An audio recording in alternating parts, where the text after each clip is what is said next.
caño, ese caño se llama canal de carga. Se carga toda la cuerda superior y acá adentro se abre una boquilla que deja caer el plástico a través de este cilindro. Este cilindro, chicos, que está acá, son una serie de hornos. ¿Se acuerdan que yo les contaba que se lo vendía? Bien. Trabajan de a dos por vez. Estos dos, con estos dos, y los otros dos. Los primeros dos van a 180 grados, los del medio 230, los otros dos otra vez a 100 grados, para que ya se vaya enfriando el plástico. Una vez que el molde está cerrado, se inyecta a presión el plástico dentro del molde y se enfría por esas mangueras con agua.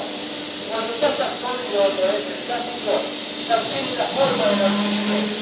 Ahí se abre el molde, ahí es donde aparece el brazo rodador, para arriba, y con una de estas cuerdas o patas que tiene, que se apoya